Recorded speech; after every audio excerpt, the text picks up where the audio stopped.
Danica.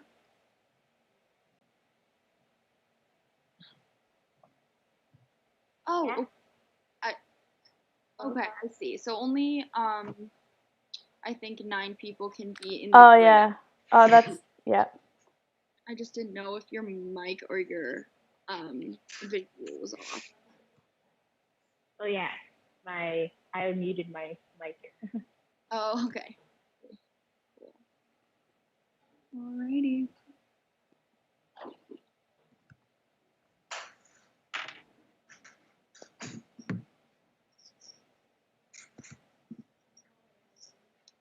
So then, Jackson, just to clarify for tomorrow,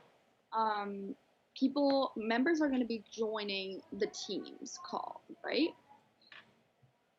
There's not quite a call for it, so it's just going to be, I'm going to post the link on the Microsoft Teams or post the code, the join code for the trivia game, and then they'll just run through it, and I'll be on like the other end, like switching the questions over. It's like super low maintenance compared to one. So not everyone has to be on the call then, or there is no call. Not everyone has to. No. It's just up to you. No. Also, I guess the exec can't really participate because we probably know the answers. Yeah. Well, then To a lot of the questions. I mean, if you wanna try, but I don't think you could win a free membership for the year. Yeah.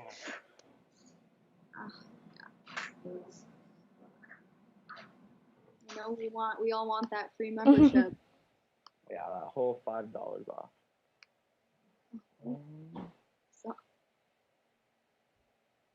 cool. Did you guys get the link? Okay. Let me check.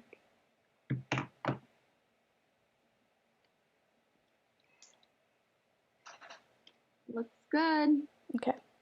Yeah, there's a bit of a lag, but It's really good. I like it. I mean, yeah, the lag's a bit noticeable, but I don't think there's really anything we can do to. Did you see my comment, Ananya? yes, I did. Glad there are people waiting for that. Yes, okay. People want to join at least. That's 3 people that intend on. A whole 3 people. All 3 people, exactly.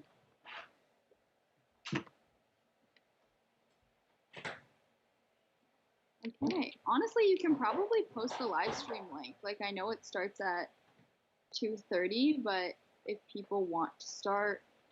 Okay, so I should probably also hold up. We have everyone here except. Or wait, no, we should probably wait for Elizabeth to come in, or see if she wants to. Mm-hmm. If anything, I'd say we can post to like 5 before. Yeah. Because Danica and I are like looking to make sure we don't miss anything, correct? No, it's you and McKean. Oh, me Yeah. and me. Yeah. Right. It's just taking a second to load for me, so I'm not on the YouTube link yet. No worries.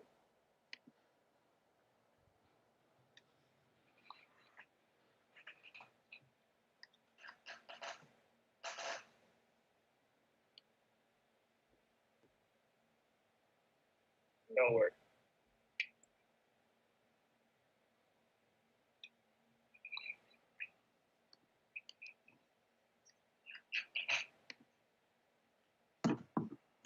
Ananya, you invited Elizabeth, right? I invited Elizabeth to the meeting, but not this specific call. I can do it to this. We can invite her to this call as well. Yeah, do you mind doing that just Yes. in case she has you? Yeah. Thank you. No problem. Thank you, Ananya. I was looking through the student experiences Instagram the other day to see like if they gave us the repost that they said they would. Spoiler alert, they did not. Yeah. But I direct messaged them, so maybe that will change for tomorrow. I don't know. But while I was looking, I saw like from last year their orientation like story, and it was a bunch of big crowds, and I was like, oh my gosh, like that's not good, because I thought it was for like it was happening right now. I was very confused.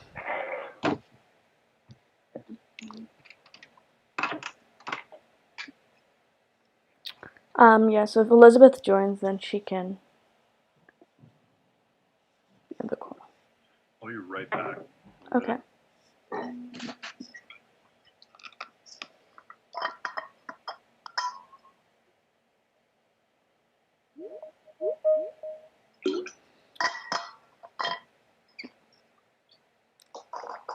How do I not get notifications for people? Because then you could see it on the live stream, and I don't like that. Let me see really quickly.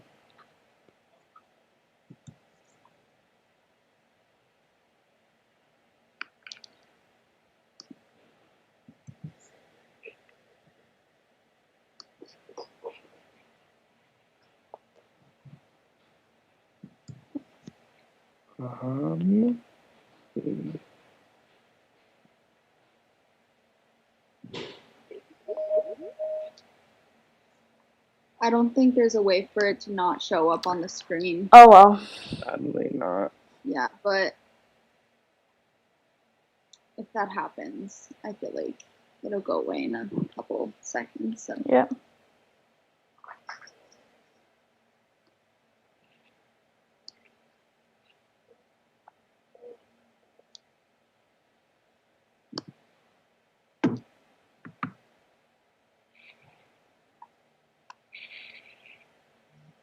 Oh, someone.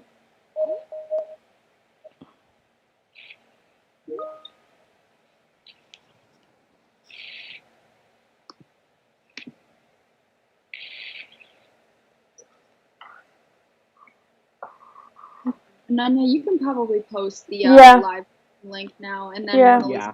if she joins, we'll just introduce her when she comes in.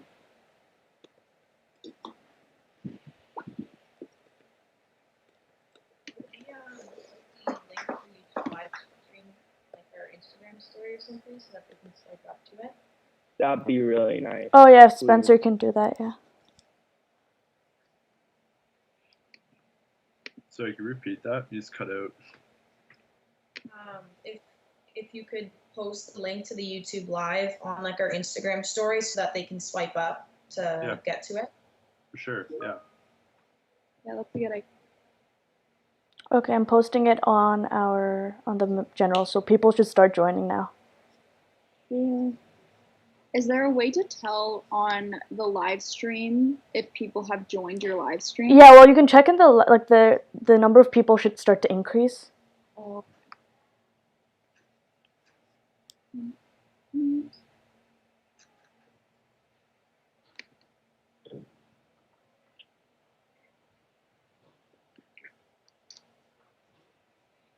I think there's. People are saying hi. Well, one person said hi. Hi guys. Hello. We're just waiting on people before we start.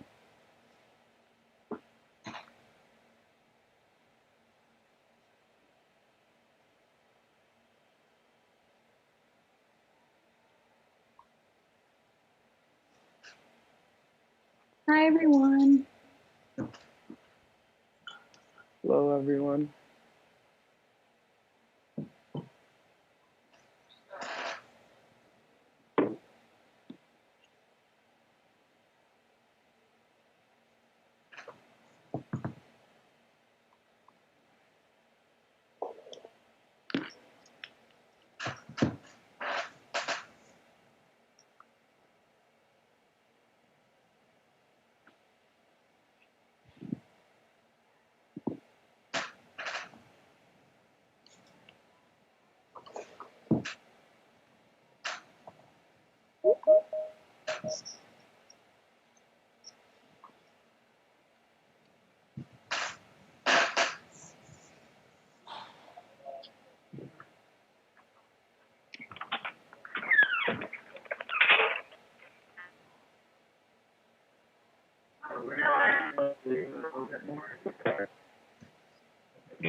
Wow, we have a lot of people joining. Yeah, this is great. Yay!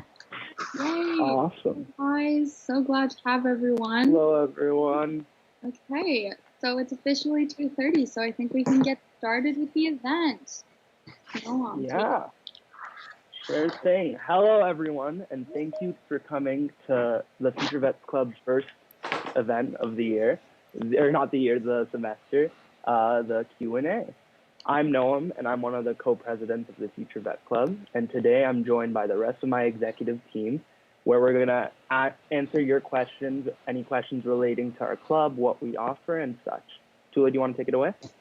Yeah, so just to give you guys a little bit of background, Future Vets Club is an event-based club, and we mostly deal with networking events or other events that will get you different animal experience and the ability to ask questions directly to different people in the profession. We also help out usually with the mock MMIs, which is the interview process that OVC has for getting into vet school. This year, things are going to be a little different, and if you stay up to date with our social media, and if you become a member and on the listserv, then you can find out more about what we're doing in regards to that kind of a thing. So yeah, if everyone wants to just introduce themselves again. So I'm Tula, and I'm another one of your co-presidents. And I'm Noam. If you guys haven't heard, I'm the other co-president. I think we have a couple more people join.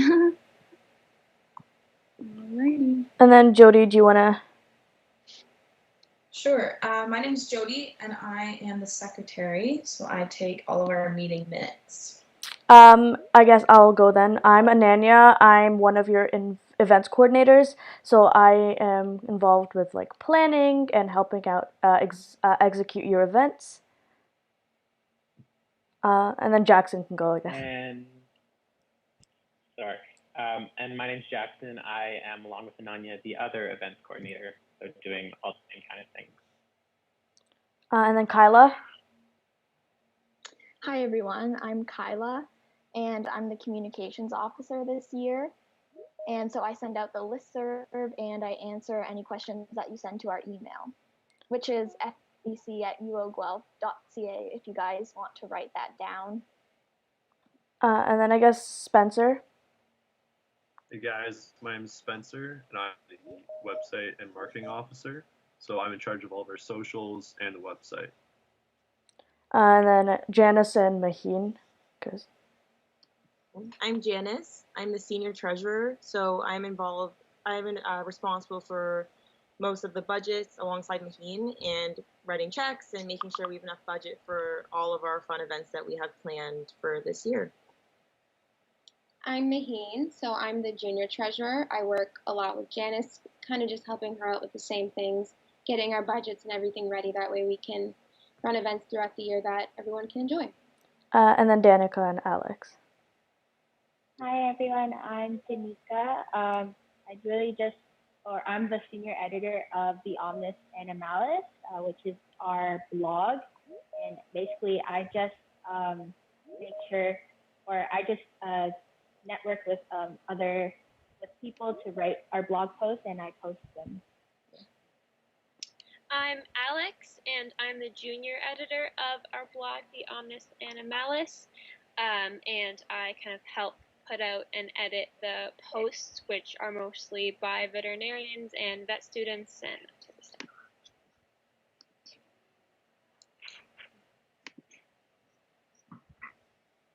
All right, everyone go through. Spencer, did you introduce yourself yet? Or? Yes. Got Yeah. everyone. Yeah. Alrighty. So does anyone have any questions right off the bat? Anything is valid. Do not be shy. Anything about university or the club or anything? Or even first year too. Mm-hmm. Also, the live stream is not open to the public. You can join it with the link, but you can't find it on YouTube. So if you guys want to like get to know each other a little better and like post your Instagrams or something in there so that you can meet other people who are interested in vet med, you can totally do that without your information being available to everyone. Okay, so I guess a question we have is how do we join the club? And I get Tula or no one of you can take you can. Yeah, sure. So usually, if it wasn't for COVID, we'd have a fall general meeting where you guys would be able to come and you'd be able to pay us, and we'd take your membership fees there. Right now, our club is still going through a little bit of a process just to make sure of what we're doing for taking membership fees. It will for sure be e-transfer, but we haven't really confirmed anything yet. As soon as our club knows exactly what's going on with it, we will let you guys know. The membership fee is going to be $5, and it will most likely be e-transfer. That will be accepting it through. Also, to add on, we will have a fall general meeting this year. It's just going to be through Teams. So through this channel is most likely the channel that will have people come and tune in, and we'll do our presentation here. But if you guys want to type your emails into the chat, we will write them down, and then we can send you guys the email letting you know when that meeting will be, so that everyone who's come to the live stream and who's interested has the ability to join that meeting. If you don't also feel comfortable sending your email in the chat, you can email FBC Guelph, and we can put you down for that.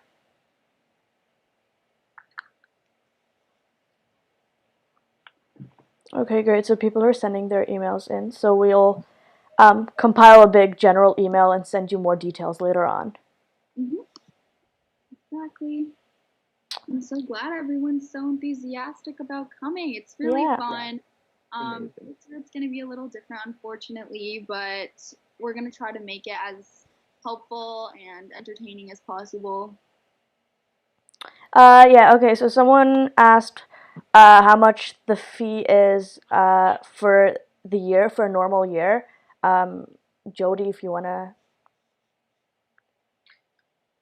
Are they asking what it is usually? I guess what it is this year, because that's what applies to them. Okay, so the $5 membership fee, it used to be the $10 membership fee for the entire year, but we've now reduced it just because, unfortunately, we aren't going to be able to run our events as we usually do. So that's why it's gone down to the $5. But yeah, we're going to do our best to still offer some useful, probably virtual events.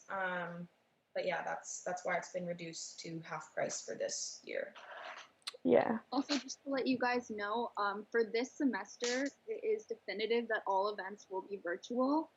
And we're going to try, hopefully, we don't know what's going to happen the second semester. So I don't want to make any assumptions or promises, but high hopes, maybe we can eventually do something in person here.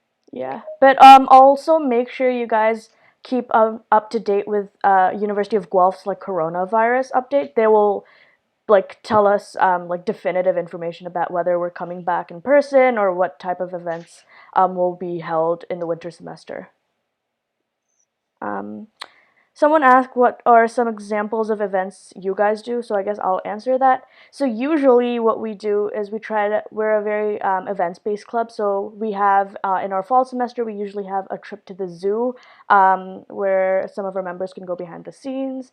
We also have a general meeting where you can learn more about executive positions, and you can get a tour of the vet school, and we also have other smaller talks where other vet schools come and talk to us about their vet schools and how you can get admitted into those vet schools. This year, obviously, since we're not able to do a lot of it in person, we're still trying to get all of those events to you, but online. I know that we have still some of those admissions talks this year as well, like the University of Edinburgh and some other ones as well that are coming. And we're trying to get a virtual zoo trip going. So look out for those. And like Tula said, just make sure you keep checking this channel because we'll let you know more about updates on our events that we will be holding soon. But yeah. Exactly. Also, someone's like, what opportunities are there in the club? If Tula, you want to answer that? Yeah, sure. So there are lots of different opportunities in the club. Like we said earlier, we do a lot of networking things. So you have the opportunity to talk to vets and ask them different questions. And also, it's just good to meet vets that way because most of the vets we have who come in probably wouldn't be able to give you guys volunteer experience one-on-one, but maybe would have an avenue to suggest for that experience.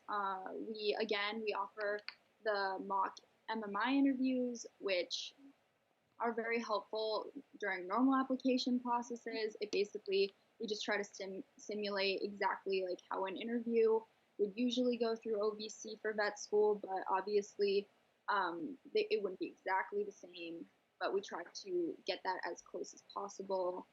And also just fun, entertaining opportunities like seeing different vets and going to, during a normal year we would go maybe to the zoo or an aquarium, but this year it'll be virtual. So yeah, those are the types of things Future Vets Club offers. And then if you wanted to get more involved, you could look into different exec opportunities. Someone's at, go ahead. Sorry. No, go ahead. Can add on really quick. Tula did a great job explaining everything we do. And one other thing I just wanted to add to, the listserv is a really great opportunity to stay connected because sometimes on there we will post local volunteer opportunities and different events going on locally. So it's a great way to get involved and gain some experience as well, even sometimes outside of the club. Thank you for bringing that up, Jackson. Thank you, Jackson. Yeah, and I guess that also answers a few questions about how to get some experience during the pandemic and if you're going to be off campus. Like Jackson said, we try to post as much information as we can on our listserv. So if you do become a member, look out for opportunities there. But also, in general, do any of you guys have any tips on how to get experience during the pandemic? I guess Jackson can go. And if anyone else wants to answer, they can after that as well. Yeah, sure. Definitely now is a tough time for sure to find that experience. One thing that's a great tip, we recently posted some videos on our website from actual vets that were answering different questions about vet school, and I'm pretty sure answering that question specifically, how you can get some animal experience. So that would be a great thing to check out. Yeah, does anybody else have anything to add? We posted on our website over the summer different online options that you have as far as like podcasts, videos, Coursera courses, just to like keep your veterinary knowledge fresh. For me personally, I've been working at a clinic, and I know like it's probably a little bit harder now to get those jobs, but there still are like jobs available at clinics if you like pretty low level jobs, like if you look at maybe being a kennel volunteer or someone who assists in handling. You can find those jobs if you just search up like different clinics and send them an email, but it is harder, and we'll have more information later on the types of experience that you'll need to get into vet school at OVC specifically in light of COVID-19, but that will come more through our advisors, so stay up to date in the Teams channel, and we'll let you guys know when that OVC admissions brief will be. Yeah, and anybody else? Or do you want to move on? Okay, I guess we can move on then. We can move on. Yeah. So someone asked, what is the criteria to get into vet school? Kyla, do you want to take that? Sure. Yes. So I would highly recommend looking at the OVC website because it goes into a lot of details on the grades, experience, and everything because there's a lot of rules with that. But we also, if you wanted more information on that, that's something that we normally talk about at our fall general meeting. So I would recommend coming to that event as well. I'm going to post a link for our OVC website in the Teams chat. So if you guys are on the Teams, then you can go look at that. Yeah, they have everything you need to follow and make sure you're on the right path and taking the correct courses, and all that comes with that. Yeah, and they have sections like academics, volunteering, animal experience to make it easier for you to keep track of what you need to accomplish. Yeah. Okay, so I guess we haven't introduced, our majors. So someone's asking what majors we're all in. So we can go in the order of the chat. So Kyla can go, and then. Sure. So I am going into second year, and I'm in animal biology. And then Tula and Noam. Please, Tula, go for it. Oh, sorry. I am in my second year this year, and I'm in arts and science. I'm in my third year, and I'm in zoology. And then Maheen, and then Jody. I'm going into my third year of animal biology. Me as well. And then Danica, Janice, and then Alex. I'm going into my third year of biomedical science. Janice. Sorry, it was all frozen. I'm going into my third year of animal biology. And I am starting my second year of arts and sciences. And then Jackson, and then I'll go after. I am also starting my second year in arts and science. And then I'm going into my second year of biomedical science. And then Spencer. And I'm going to my third year of biomedical science. Yeah, so basically you don't have to be in a certain major to apply to vet school. As you can see, we're all from pretty diverse majors. As long as you get your prerequisites, you're good to go. So there isn't a perfect major that you have to get into to be able to get into vet school. Yeah. Someone asked that they've heard that veterinary and animal experience from high school doesn't count for the OVC application. Is that true? Janice, do you want to take that, or if someone else knows? Yeah, sure. I'm not necessarily sure if it's your high school experience. You need 2 vet reference letters and 1 non-vet reference letter when applying to OVC. So if you have been working at a animal hospital since high school and you continue working there through university, then of course that experience counts, and that can be your reference letter. But if you work at a vet in grade 9 and you haven't talked to them in X amount of years and you apply in your 4th year of university, they may not be as eager to give you a reference letter because they don't really remember you and how you've been working now. So that's why it's always really important to get your experience, keep going on top of it. But the experience, like you're still getting hands-on experience, which is useful. But once you get older, you'll be getting new experience. So high school is sort of just getting your foot in the door to what you'd be doing later on. Just to add on, another reason to get experience is for the interviews, because they'll ask you questions where you would maybe draw on experience. So that can be from whenever.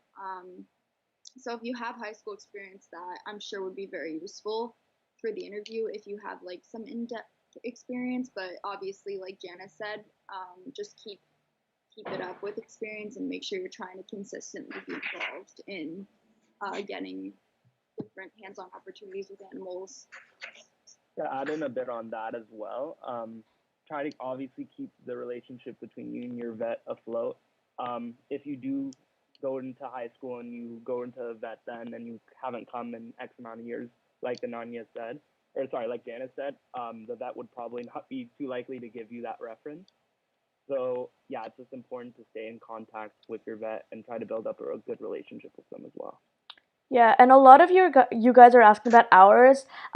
They've removed the requirement for a certain number of hours to get into vet school. So as long as you just get good experience and you get references from vets and another professional that you've been working with, that's good. But obviously, the more amount of hours that you have, the more experience you can talk about, and the more that you really know that this is like the profession you want to go into. So it's always good to get experience. But yeah, there isn't a certain amount of hours that you need, and it doesn't really matter from when, as long as you get your references.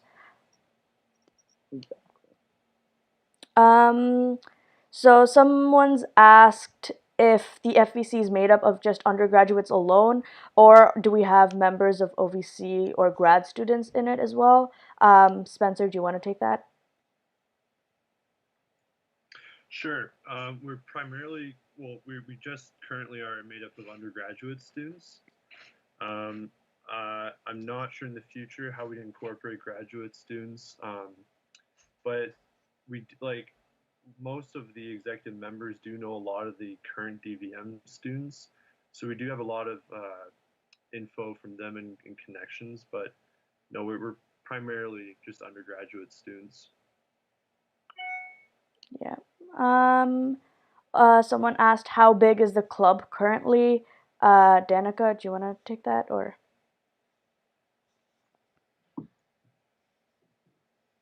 I'm not too sure how big the club is I can currently, answer that. but yeah, okay.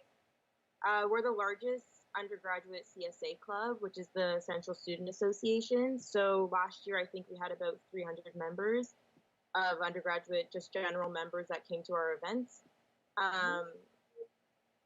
Yeah, that's we have a very big club because we host really great events, and it's really relevant to a lot of people because a lot of people that come to Guelph usually want to apply to any sort of vet school, especially if you're wanting to come to future Best Club events. But yeah, we had about 300-ish members, so it's a big club. Yeah.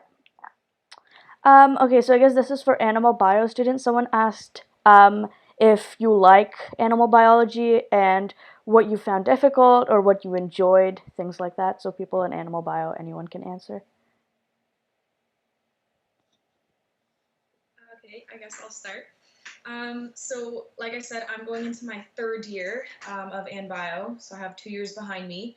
I definitely am enjoying the program. I would say that it comes with its challenges, but there are quite a few courses that start to apply to the things that you're interested in.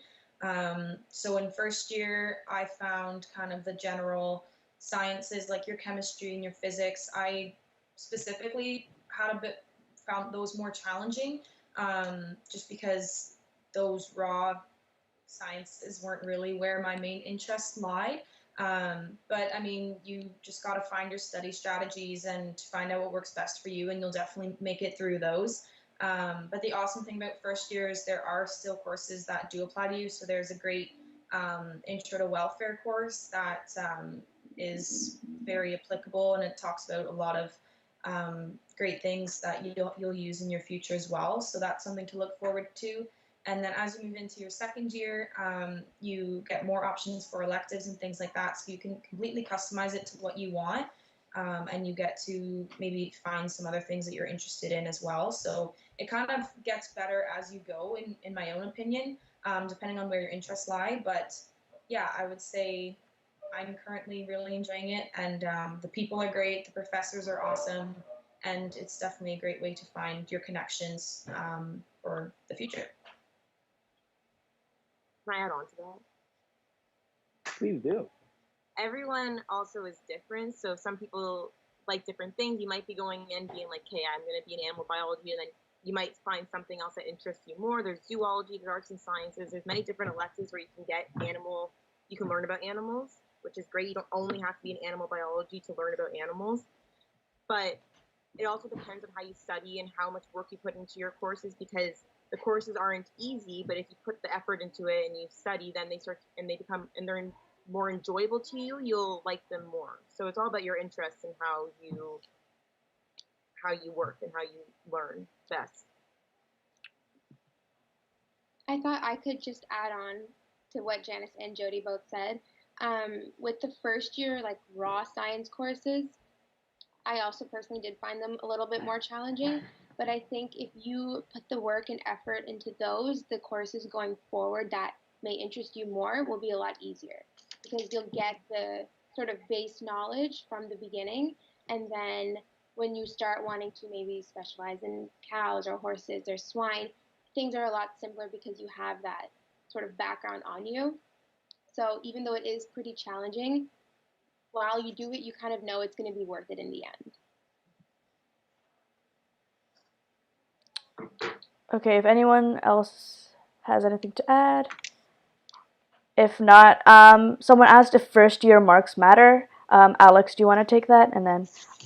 Sorry, there was just a question a bit earlier in the chat that I think you missed. It was, how often do you guys meet? Oh, okay. You can answer that if you want, yeah. Sure, I'll answer one. So for the executive team, we have weekly meetings, which were in person but are now online. But in terms of all the members, we have one large meeting per semester. So we have a fall general meeting and we have a winter general meeting. Again, those previously were in person, but if you stay up to date on the lister, we are going to be putting out some information in terms of our plan for that soon. Yeah. Okay, so do first year marks matter? I guess we'll go back to Noam because all of us have sort of answered a little bit. Sounds good. So honestly, it depends on the course, and I'm sorry that's the answer I'm giving, but that's the answer that I can. That is the answer. So if you go onto the OVC website, there's a list of prerequisites that there are 8 of, and that you can combine different classes in to cover all of them. So from my knowledge, there are only the first year biology courses, that count for anything. Please correct me if I'm wrong, any of the executives, and some animal science courses. Like on the list on the OVC website, you can find everything in detail, exactly what can count for everything, what counts for a general science prerequisite, what counts for a cell biology prerequisite. On the OVC website, they have all the information surrounding that. So to answer completely, some courses do count. Sorry. Just to add. I was just to add on to that, I did just want to say that even though, like Noah mentioned, a lot of the first year courses don't directly apply for your OVC application, I think it's really important to start getting into the mindset of putting in as much effort as you can to aim for the highest marks you can get. Unfortunately, it is a very competitive program to get into. And they look at marks first things. So you do definitely need to work on getting as best marks as you can. And if you start finding the strategies that work for you to be as successful as you can, once you get into the upper years, you'll already be doing the things that you need to be doing to be getting the good marks. So I would say don't look at the individual courses by themselves, but more so just look at it as one whole as one whole thing that will get you into get you where you need to be to actually use the courses for OVC, if that makes sense. And I want to add on to Jody. So you can choose which biology courses you want to use as your prerequisites. So it doesn't have to be your first year biology courses that definitely have to be your prerequisites, because you have many more biology courses that you can take in second, third, or fourth year. So if it does happen that you don't get the best mark, don't stress about it. It's not the end of the world. You have so many more courses that you can take as electives or in your second year that you can use instead.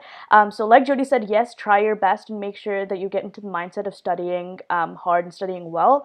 But it's not the end of the world if you don't do amazingly first year, because you still have other courses that you can use. Yeah. And to add on to Nanya as well, So there are some courses that are prerequisites, but there are also other courses in first prerequisites to prereqs. So again, maybe you go on the OVC website and you understand which courses lead to which courses you were able to take. For example, biochemistry, 1050 and Chem 1040. So those are two first-year courses you'd want to take if you want to take Biochem 2580 as a prerequisite. This is something to keep in mind. Additionally, just kind of going off of that, we are going to be having another event that breaks all of this down as far as what courses you can take first year that are going to set you up for prereqs, or what courses you can use from first year as prereqs. And that will be on September 21st, in the form of videos that will be going through people from different programs talking about their experiences in courses and how those courses will apply to their vet school journey. I also just want to add, since I'm assuming most of the people on this live stream are first years, your marks will not be the same as they were in high school, even if you're trying your very hardest. First year is especially hard for a variety of reasons, one of which is just classes are harder and trying doesn't always get you an A. Another reason is you're not used to studying at the university level yet. So obviously try your best and aim for those high 80s and 90s if you can, but also don't get too down on yourself. And a lot of people's averages go way up after first year. So keep that in mind if you're feeling a little discouraged. Yeah. There is a question I think we missed a little bit ago. Someone asking that she is a RVT and wants to know if they have to use separate time volunteering with vet. I didn't know if anybody wanted to answer that. I can take that. Like we said before, you don't need to volunteer separately. What OVC requires, you can go back to the admissions website as well just to check and make sure for yourself. But what they require is 2 letters of references from veterinarians that you have worked with or volunteered with, and then another letter of reference from a professional that's not a veterinarian. So you don't have to volunteer separately outside from the vets you work with, as long as they're willing to give you references. So yeah. To add on to that as well, aside from the getting the reference letters, the background information form that you have to fill out for your OVC application has an animal experience section as well as a veterinary experience section. So the difference there being the veterinary experience section is solely for your experiences, whether it's been paid or volunteer, that you've been under the direct guidance of a veterinarian. The animal experience section is solely for your experience, whether it's work or volunteer, that was just working with animals. So you're not with a veterinarian, but let's say you're walking dogs or you're grooming horses, like you don't have a vet with you, but you are directly working with animals. So there's those 2 sections on that application form. And within those 2 sections, there's multiple different categories. So there's large animal, small animal, mixed animal, exotics, research. Am I missing one? Equine, I think is one. Equine, yeah. But anyways, you get the point. There's lots of different categories, and what the main focus of the OVC asking you to get these experiences is just for you to show that you've gone out into the vet med world and the animal world and have seen multiple different things. So I would say if you've been working at a small animal clinic for 3 years now and you have a lot of experience with small animals, venture out into the large animal world, get some experience with horses or cows, even if it's just volunteer, and like just add some variation to your application, because as much as having like 2,000 hours in one section is awesome, and that's amazing experience that you'll be able to talk about, it's still really beneficial to show that you've looked into other areas of vet med so that you have a really good overall understanding of what the vet med world is about, and that you understand this career fully. To add on to what Jody was saying, a very useful tip and something that I actually ended up doing was writing down every time something happened at my volunteer place or workplace. For example, let's say one day there was a attack on a dog and a dog was like injured, etc. Something new you learned. Having that written down somewhere is very, very useful, and to be able to call back upon that information is extremely useful. especially as well for the interviews, because they want to know that you have had these experiences with the animals. So writing down what experiences you've had and even writing down your hours could be very useful. So someone wanted to know what vet schools we're applying to. If anybody. OVC. Well, yeah, OVC. Yeah. OVC. Yeah. Like I said, we do have other universities that come and give admissions talks. So if you are interested applying internationally, we have the resources for you, and you can email us separately as well to know when the dates for these talks are, and we can let you know. So yeah, don't worry. It's not like we don't have information for you for other schools as well. But yeah, OVC. Yeah, we primarily with OVC and talking about, you know, the pathway in that regard, but also don't shut yourself off to other options if that's something you'd be interested in. Yeah, there are some fantastic international schools, and like Ananya said, we will be having people talk about those, so definitely tune into them because they are exceptional institutions, and hearing experiences from people who have gone abroad to those veterinary schools, they all sound really positive, and a lot of them are able to come back and practice here even though they've gone and studied abroad. So don't tunnel vision yourself into thinking that OVC is your only option, because there are a lot of other great schools as well. Sorry, really quick, adding on for international students, as an international student myself, like the cost to study in Canada is going to be a little bit more expensive. So if you have price concerns, looking internationally might be a good option for you. I wanted to just add something. Somebody was asking if you can go to school in Ontario but apply to the other vet schools in Canada. So the answer is no. You can apply to like the States or Europe or something, but you can't apply to any other vet schools that are outside of Ontario. Yeah, and in addition to that, some other person asked if you can apply to multiple vet schools. You can, so you can apply to OVC if you're a resident of Ontario, and obviously internationally you can apply to multiple vet schools, just not vet schools in other provinces in Canada if you're a resident of Ontario. Yeah. Also, you can apply to OVC in your third year. I don't know if everyone knows that, but you just need your first 2 years. And then after that, if you have the marks and all the prerequisites that you need, then you can go ahead and apply either if you're international, the beginning of your third year, or if you're domestic at the end of your third year. And then you could begin your vet school journey when you would be taking your fourth year of undergrad. So that shaves off a year, which a lot of people like to do. I think we've had quite a bit of executives from FBC in the past go that route, and that's a very good option if that's something that you'd be interested in. Yeah. So I'm just gonna couple a few questions that are similar together. So someone asked, what are some key differences between zoology and animal biology? And then other people asked, like, what electives do you recommend taking in the biomed major? I just want to clarify, it doesn't matter what major you're in. You can take any electives you want.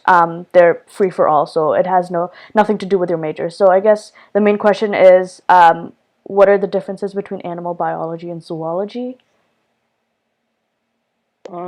So as someone who's in zoology and having I know a little bit of zoology courses, my personal opinion, zoology is a lot more broad in its spectrum. It's talking about animals as like a whole, from the very big, like not for the very beginning, but from like invertebrates to vertebrates following down.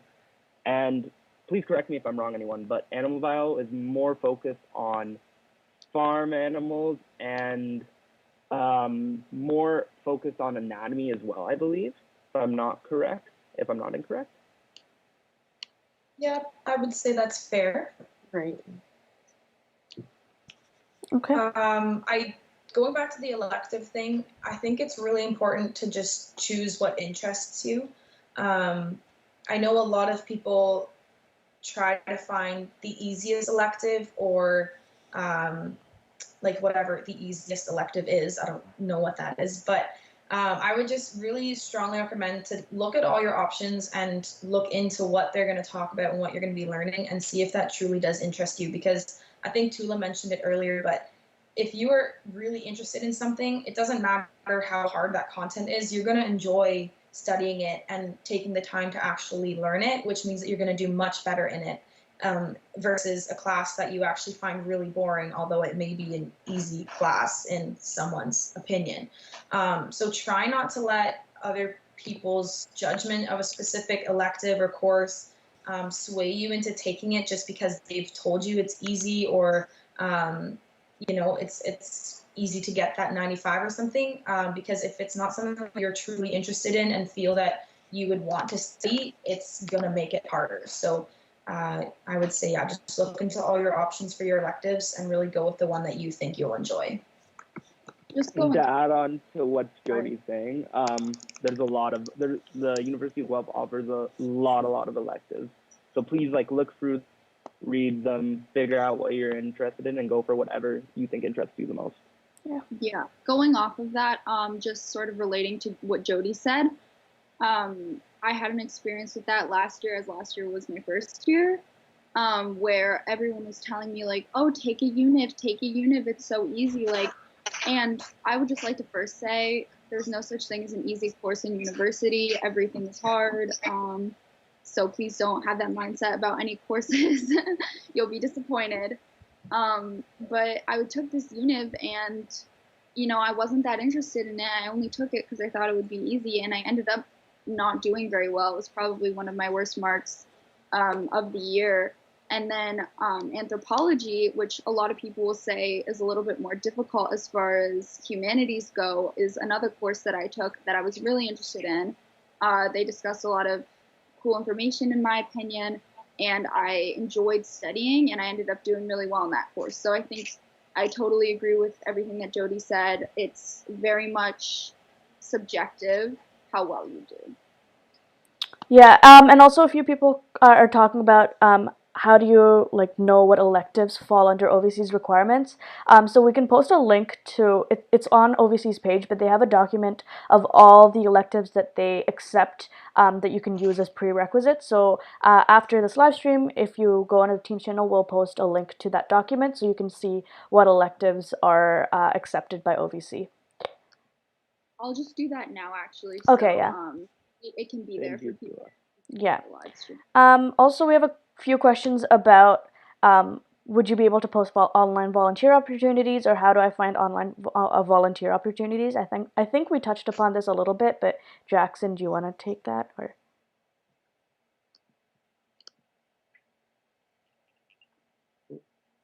there we go. So we have something called the listserv, which Kyla mentioned at the beginning, and she's the one in charge of that. And so what that is every couple of weeks there is an email that's sent out that you can sign up for. And on that, it'll have all the updates for the club, but it will also have sometimes local volunteer opportunities and experiences that are nearby. And so that's the best way to stay in touch and find some of those local opportunities. So I don't know if we'll post those on the team, but we'll have you guys, we'll give you guys an opportunity to sign up for the listserv, and then you'll get those every once in a while. Yeah, so if you post your email here, or if you don't want to do it now, we have a few virtual club days coming up, and you can send us your email there. We'll compile all of your emails into one large email and send you more information about how to get onto the listserv. Okay, so someone asked, how do you become an executive member? Kyla, do you want to take that? Sure. So I'm not sure exactly when we're doing this, but if anyone knows, can help me out. But normally we open up applications for executive assistants. So that's a really good way to start getting involved in this club. So you'd attend our weekly meetings, and you'd have a really general role as an executive. And then you could then progress and have different roles later on in your university career, like communications officer or possibly co-president. And yeah, I'm not sure if anyone knows when we're going to accept applications, but I'm guessing sometime in September. Yeah, that should be sometime after next Monday when the application goes out. And then if you guys want to fill that out and send it back to us with the instructions that we provide, that would be a really great opportunity for someone who's looking for a little bit more involvement or, really enjoys extracurriculars. Yeah. So look out for that. We'll probably be posting more information on that later. Someone asked, well, this is a little bit of a different question, but they're like, I'm not sure if this will be relevant in the next few years, but just in case, how has COVID affected the OVC? Does anyone have, this is open to anybody. We're not really qualified to give information on that. If you want more information about COVID, just go to the COVID page for the University of Guelph. And potentially our academic or our COVID advisor will touch on that when she does her admissions debrief, which we'll have as an event. But that is not an answer. Sorry. Yeah. Also, if you check out the OVC website, I'm pretty sure they posted an update on how everything changed, how COVID changed their application process. So if you just Google OVC Guelph and then click on the first link, I'm pretty sure it's right on the front page that they have a COVID update posted there. Yeah. Okay, so a few people are asking about the reference letters. So someone's asking, can you get reference letters from your home country? So it doesn't necessarily have to be Canadian. Do they have to be Canadian vets? And someone else asked, how long can you have does your vet, or like how long before you apply can your reference letter last? I don't know. Yeah.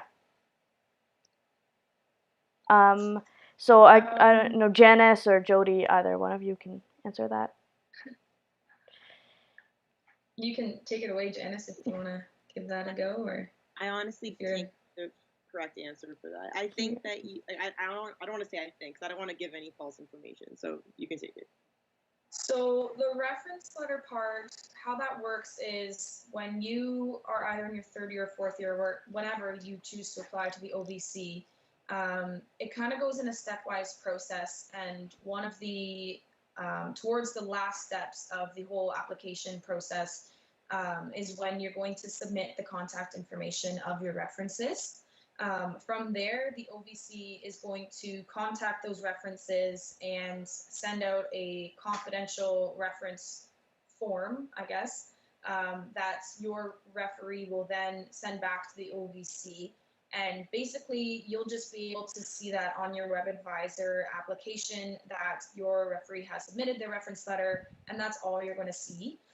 So basically, after you've submitted the contact info of who you've chosen to give your references, the OVC takes it from there. So there's not really a time limit of how long that lasts because the OVC will reach out to them per application cycle. So if you did happen to apply in your third year and unfortunately you didn't get in and you reapply, even if you use the same person as your reference, the OVC will then recontact them in the next application cycle. To talk about the reference from a different country, what I do know is that the OVC is looking for information from your referees about how successful you are going to be as a veterinarian in North America. So I would say, yes, you can. As far as I know, you can have a reference letter from like an international vet clinic, let's say, or veterinarian. But I know that last year, Elizabeth, who is the admissions manager, she did say that it's important that they can speak about your ability to be a veterinarian in North America. So I'm not sure if that would help, but otherwise, I think it'd probably be best to reach out to someone from OVC directly if you wanted more information on that topic. I also want to quickly say, just because we're kind of talking about international application a little bit, you can apply through, like if you went to the University of Guelph undergrad and you're an international student, you are still considered international in the cohort of application. So that means that, like, for example, I'm American and I'm going to the University of Guelph, but I'm not considered like a Canadian applicant, even though I'm going to school in Canada. So it doesn't matter how long you've been in Canada. If you're not a citizen, you are considered international. So someone asked, is it possible to work towards a minor in a field other than science for fourth year while also having enough course space for the prerequisites for the OVC? So I don't think I have enough knowledge about that, so if anyone does. I can answer that. So I am currently taking in biomed with my major, and I have anthropology as my minor. I think definitely you do, because you only need 8 prerequisites for the OVC, I believe, and so you have plenty of space to take those prerequisites in your whatever year you are in, or throughout your undergrad career, and still fulfill your minor requirements. But I would also recommend when you decide, if you decide to take a minor in a non-science area, to get your program counselor, your academic advisor, to send you like a grad checklist, which is what I did this summer. And so my academic advisor was able to send me that checklist on what I needed to graduate, even with my non-science minor. And so, yeah, and I found that I still do have all the prerequisites I need for OVC, and I still have the ability to complete my minor at the same time. So.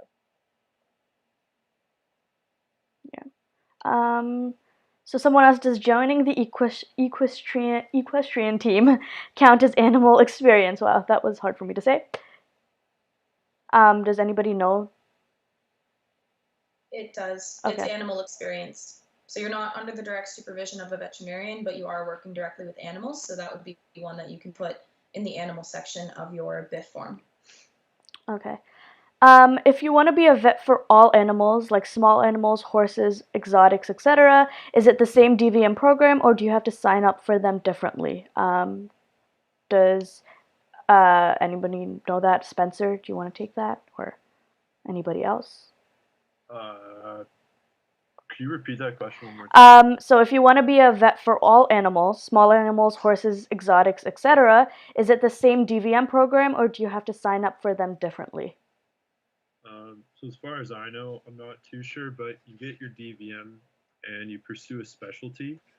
And so depending on what you pursue, I honestly do not know the timeline, but I know that if you do want to cover all bases and be a vet for pretty much every animal, it's going to take you a long time post-graduation to get all that specialty training.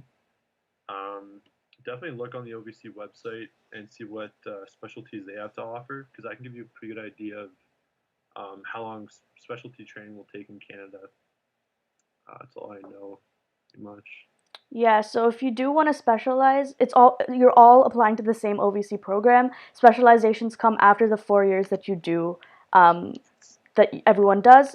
So that's something you should probably check the OVC website for, just to make sure you get the right information and that we're not giving you information that's incorrect. Yeah. Another OVC related question, how many students are accepted into OVC each year? Jody, do you want to take that, or Danica or Maheen? Anybody, really? Sorry. No, go for it. Correct me if I'm wrong. I believe it's about 120. I know that's how many it was for last year. So I think that is, and then they do change based on the number of people applying in each cohort. So if you apply with a master's or a graduate, that's a little bit different compared to applying with or as an international student. So it changes. There's not like a set number, like we will only have this many spots. It can vary, but that's usually 120 is kind of where it lies. And just to add on to that, it'll be about 100 domestic applicants, 15 internationals, and 5 applying from the master's program. So that's just something to keep in mind, so you know what you qualify as an applicant. And also you can see the breakdown in past years on the OVC website. Really recommend familiarizing yourself with the OVC website. Yeah. That'll be super helpful for you. Yeah. Also, before we move on, a lot of people are asking the same questions because they came in later. This live stream will be posted with the same link that you joined with Teams. So if you do want to answers for some of the questions, just make sure to rewatch it because we probably would have touched upon it previously. So that's why we're probably not answering it now. But yeah. Someone asked, hold up. Oh yeah, someone asked if you apply to OVC in 3rd year and you don't get in and you apply in your 4th year, does it affect your application or anything? Alex, do you want to take that? Sure. No. So if you applied previously and didn't get in, you are starting fresh with your next application. It's not in any way affected by your previous application. Yeah. You can use the same references. You can use some of the same things that you use in your previous application, but you are starting fresh. And as Jody said, you get 4 attempts. Yeah. So someone asked someone asked what are some examples of non-veterinary like reference letters, so what could you use as your professional experience? Noam, I guess it goes back to you. Please correct me if I'm wrong, but honestly, I'm pretty sure it can come from anyone in a position, like in a higher. Uh-oh. But sorry, may have gotten that wrong. But I think, like whether or not it's on who, it's basically on the fact that that person is somebody who you think would be who would be a good reference. Like for example, I'd rather have a professor than my high school teacher. I think just to add on to what Noam said, I know a lot of people do use previous employers for any type of job. It doesn't necessarily have work employers as well. A job that you probably worked at or have a good relationship with your employer would be good. I know a lot of people do use professors. You can't use somebody like your aunt. It needs to be someone in a position of authority. However, it's pretty open in that sense. People do use employers, professors, anything like that will usually work. Yeah. But again, just making sure you do want to have your 2 vet references. Okay, so someone asked, do you recommend volunteering or getting experience during the school year or during the summer? I can answer that. So again, there is no better way to do it. You just make sure you're consistent with the experience you're getting, and that you try, well, as much as possible, try to get different types of experience. There isn't a better, in the summer you probably have more time if you're not doing summer school, so it's always a good time to try to get in more hours or to experience different things, but also try to make sure you keep up with it in the school year, just because it's a good way to do something else that's not studying all the time, and it's a good way to make sure that you keep in touch with your references, and that you're getting some good experience. But yeah, there isn't a better way to get experience as long as you get some. Sorry to interrupt. There was just a question from earlier that I'm not sure we covered. Is working or volunteering as a kennel worker considered time with a vet? Did we get that one? So I worked at a kennel and I asked them directly, and this could be incorrect, but from what they told me, no. If there's no active vet on hand for a majority of the time, then no. Like, for example, if you worked at a clinic where they had a vet hired there, that could be different. If it's a regular kennel, no vet associated at all, then I would say no. Yeah, so make sure you're working with someone who has a DVM, and you're working directly under them, and that's considered vet experience. If it isn't, then you can use them as a professional reference, or you can use that as a professional experience. But yeah. Yeah, and a lot of people are again asking about hours. We touched upon this earlier. OVC doesn't have a number of hours that you have to reach before you can apply. It's just based on references. Yeah. What else? Is if someone is doing a research project under a professor with a DVM at the OVC, does it count as a veterinary reference? Jackson, do you want to talk about that? Or I'm not sure if I know the answer to that. If I quite know the answer, so somebody else. yeah, does anybody else know? I think it's for a veterinary. Again, correct me if I'm wrong. They just have to have a DVM.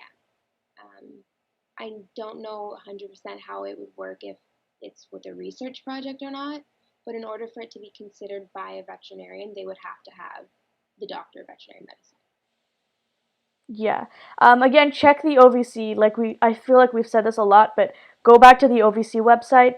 It has all of the information you probably need to know listed there, and it's very helpful. So yeah. Someone asked, does OVC have a program for wild animals? Tula, do you want to answer that?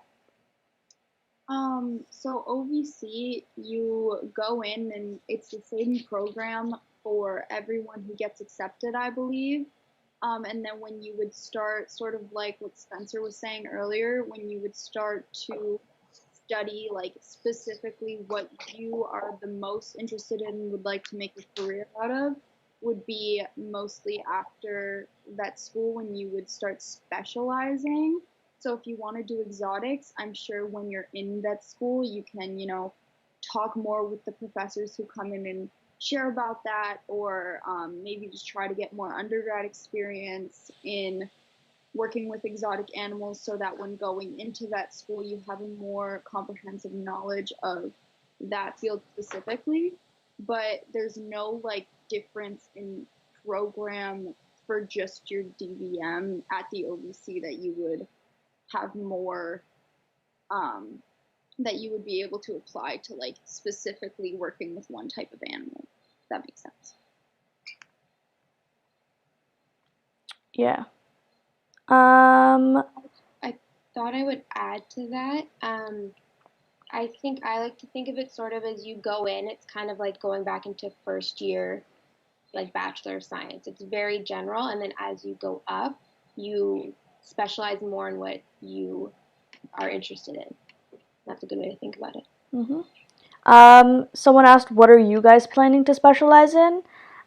Personally, I'm not sure yet. Right now, I'm really interested in wildlife conservation, but that may change after I get more experience with a certain type of animal. I think it's good to be open. I mean, if you know what you want to do, that's great, but it's also good to keep your options open because you never know what might interest you. And something that's a really great event that we hold is a networking brunch, which we usually get a lot of other veterinarians from different backgrounds. So we have like a dietetics veterinarian, we have small animal surgery, we have equine vets, we have a lot of different type of vets that come in and that you can talk to, and I found that event really got me inspired to look into other different types of specialties. So yeah, keep your options open because you never know what might interest you once you start doing something. But yeah. Adding on, so for a specialty that is not just small animal general practice, someone add on if it's different in Canada or if I'm a little bit off about this information. But as far as I know, out of vet school, you can go right into small animal general practice. But if you want to do something like surgery or like, wildlife, I believe you would have to do an internship followed by some sort of residency in the specific field, especially if it's, really like difficult, I guess, or like just really high stakes, like, heart surgery would be something that you would definitely have to pursue a internship in. Yeah.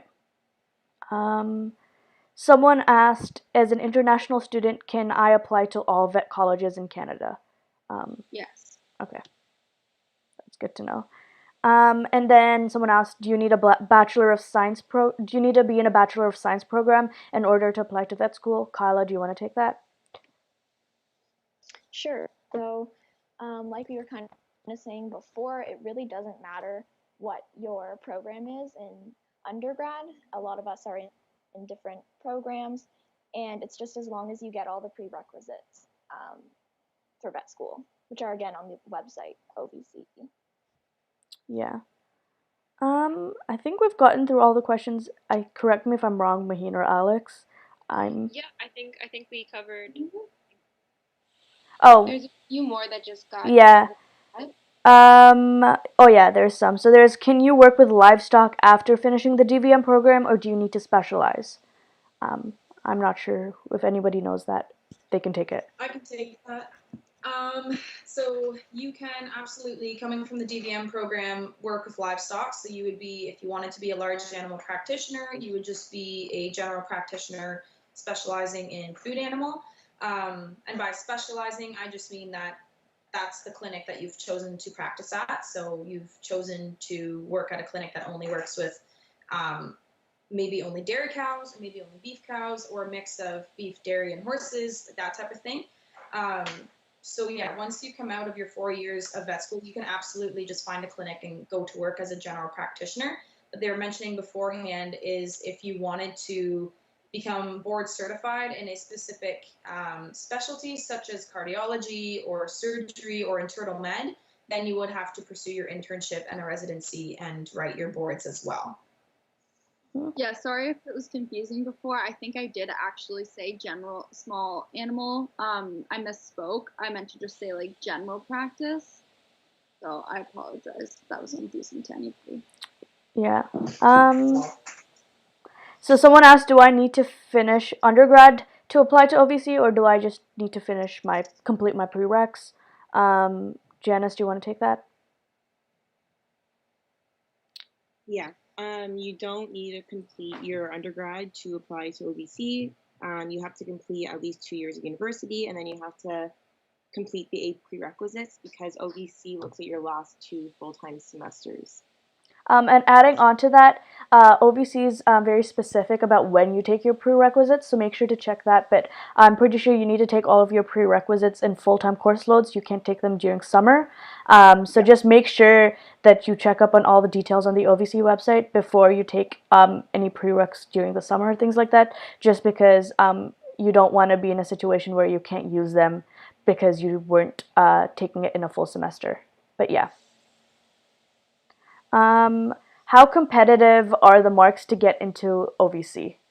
I think this is Danica, do you want to answer that?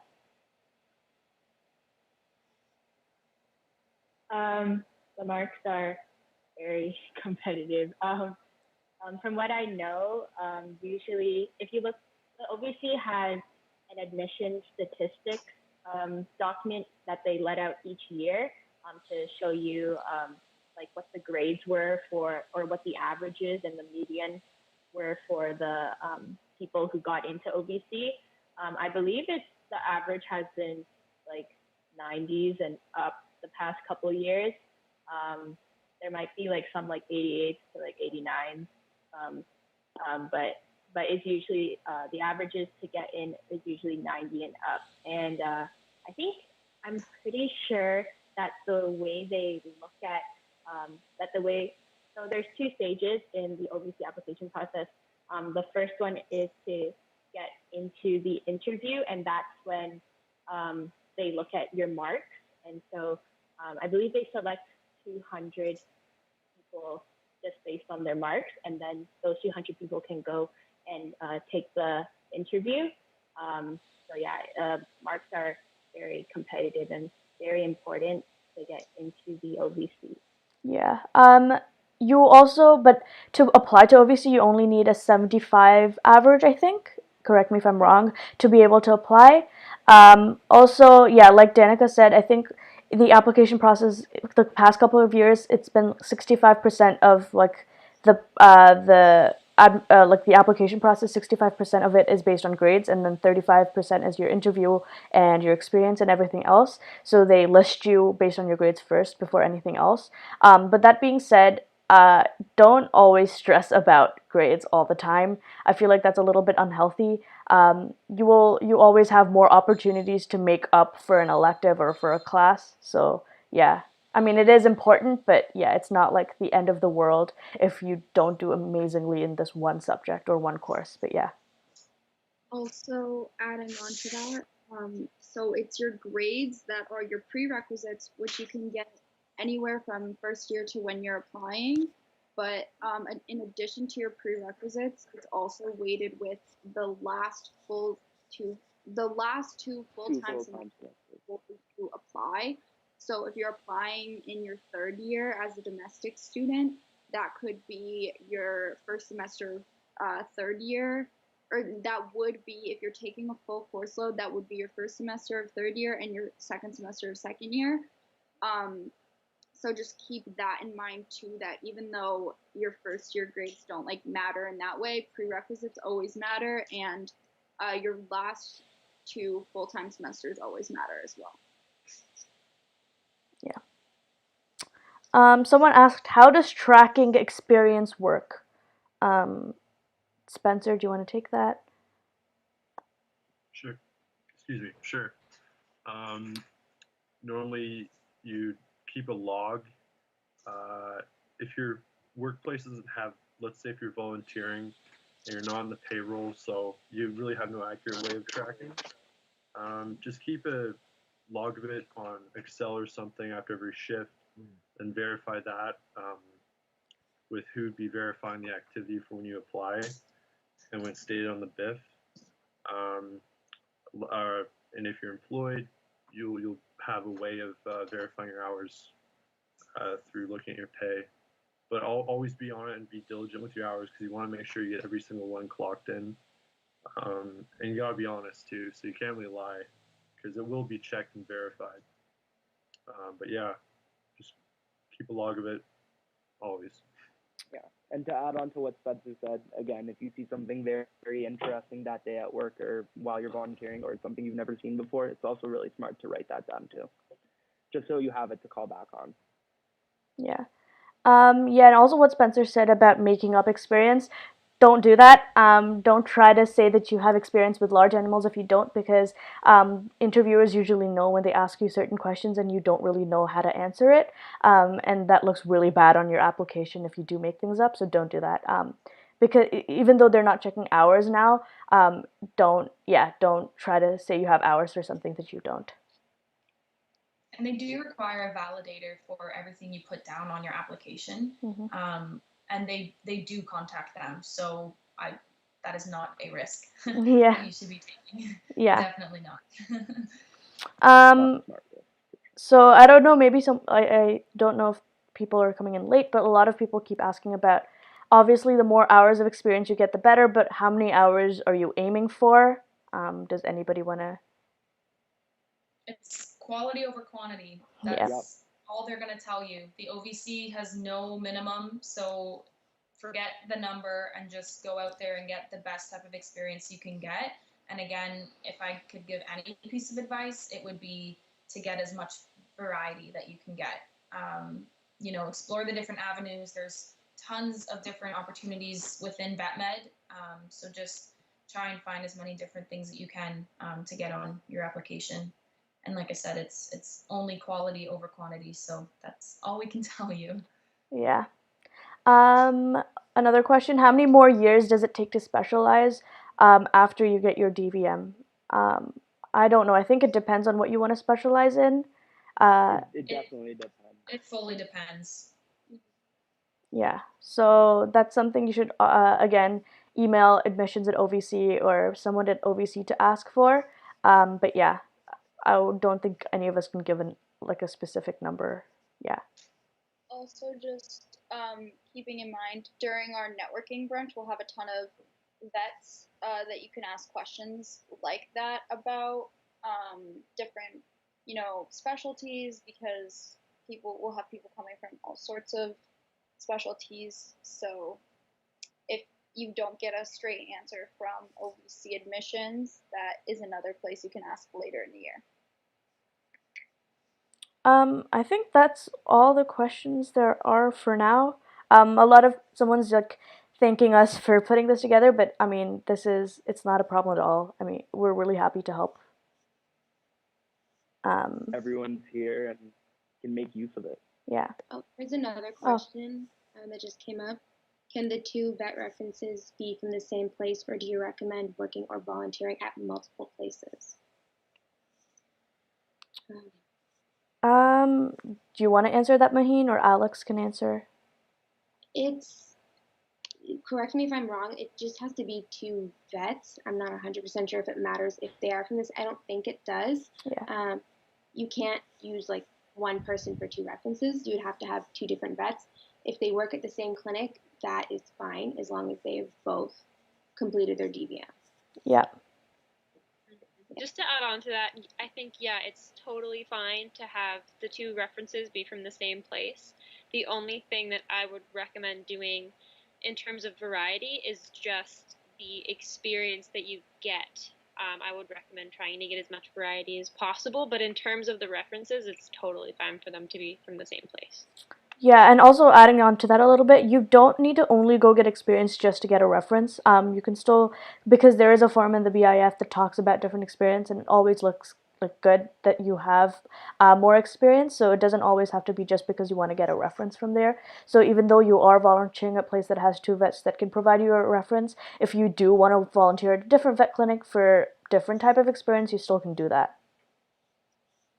Also, I would say it's more important to make sure you're getting a good reference than just a variety.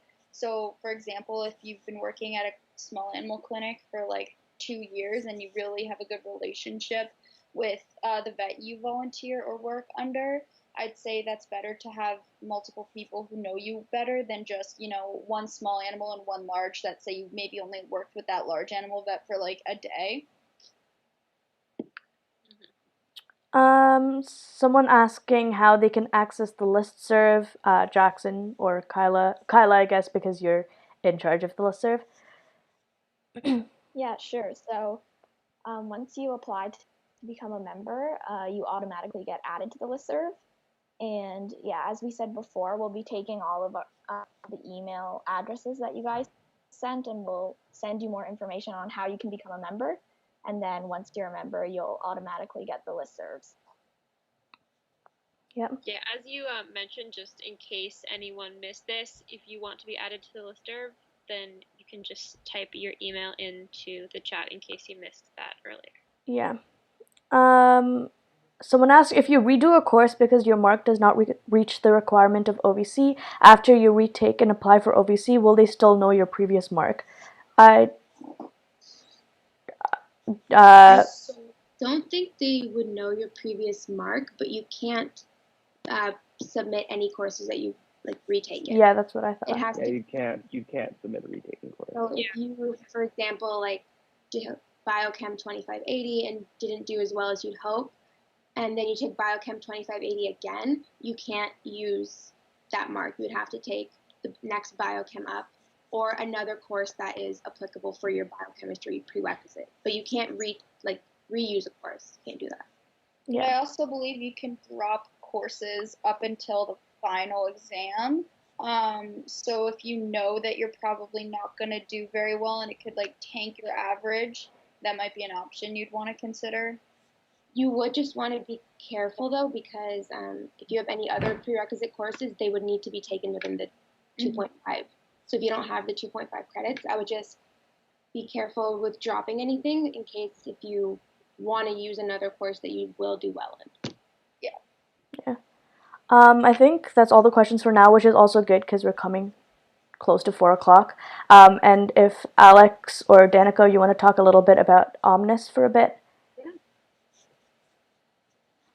Yeah, so the Omnis Animalis is the blog that the FDC runs during the school year. And we post pieces bi-weekly about various topics related to the experiences of pre-vet and vet students, as well as information about vet school and vet med. And so you can check us out at our website, so that's futurevetsclub.com. We're also always looking for people to write for us. So if you would like to contribute to the Omnis and like just write a quick blog piece for us, then just you can email us or email Kyla or message us on our social media, and we can like work together to think of a topic you would like to write about, or if you come up with an idea yourself on what you would like to write about, that's great too.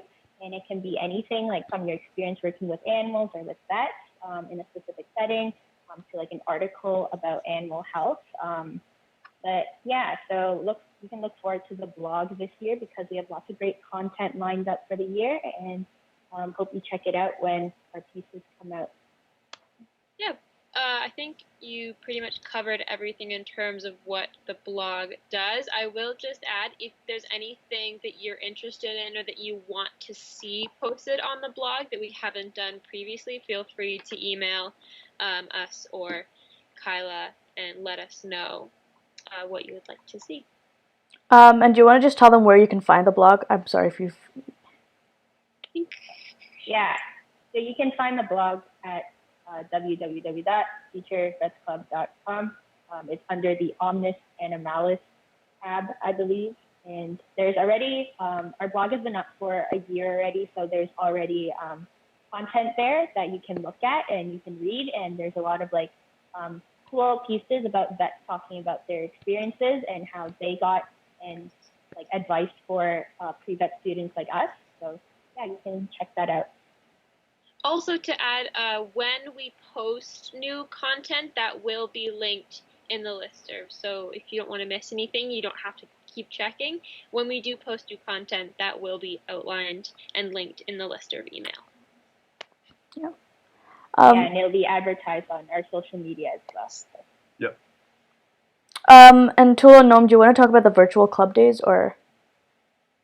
Yeah, sure. So we will be having virtual club days on the 16th, 17th, and 18th. I believe those are posted in our team's chat for the members. So you can see like when those specifically will be time-wise, but we'll also be advertising that on our social media. That's just an opportunity for you to come back in and ask us a couple questions. We have 2 to 3 executive members on at a time who you can just chat with and, ask more information about the club or basically anything you want, but it is mainly focused around just like Future Vets Club. Yeah. Also, I don't know if they have our social media like handles. We can post it on the teams, or we can say that right now, Spencer, if you want to do that. Just where. Sure. I'll post in the YouTube chat too, but you can find us on Instagram and Facebook at FBCUO Guelph. I'll post some links. Yeah.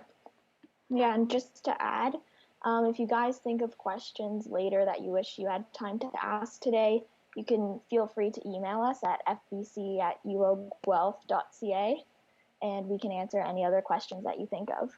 Yeah. And you can also ask us at club days as well. Yeah.